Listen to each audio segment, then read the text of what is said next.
Da. Biz Qaranahura gəlib çıxdıq. Millət burada elə bir ki bulvardadır.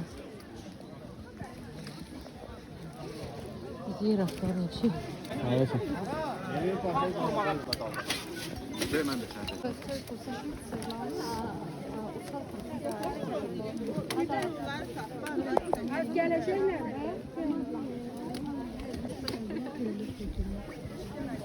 Привет! Kəsin, mən gedim sonra bir də. Ha, sadə adamdır. Eşitdiniz sizin barədə nə deyəcək? Arkadaşlar bak at gaz elədik. Ha videoda. Biz yine bir yerdəyik.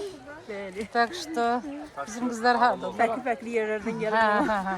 Gəlib görüşdük. İnsan insana rast gelmez diyor. Dağda Rast rast gəlməz gelmez. insan insana rast gəlir. Daşda rast geldik biz. Biz Qaranahurdayıq. Bir çıxır salam verir deyirəm ha. Dava gedeyim. Ben razıyım. Ha, videoda.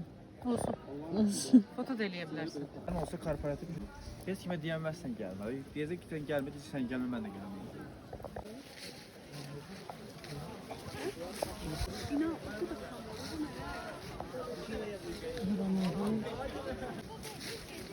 Başı bugün Qaranahur göründü. Biz değil. Yeməkli, içməkli, çadırlı.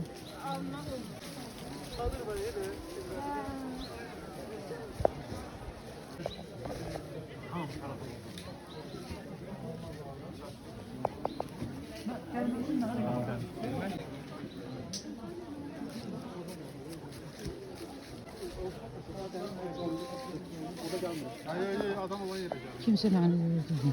Gözdə mən çəkirəm, bu cürə qız gəlir, deyir qıçı qurur.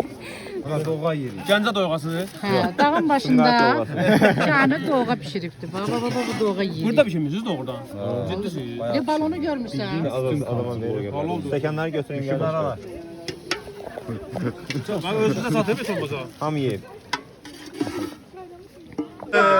Elə də çəkirəm. Çox soğuq. Soğuk idi. Çəkiyoruz, çəkir. Biz geçen il Tak. 27-28 eləmişdik. Yağış yağdı təsəvvür geçen. Davay, xoş görmüşük. Xoş gəlmisiniz. Aha, Orxan, oğlum. Qaynana. Bəli, orada gəlinin başqa idisə. Ama doğğa görürsün belə. Bu da Kamil yerə fikirir. Qazan dibidir.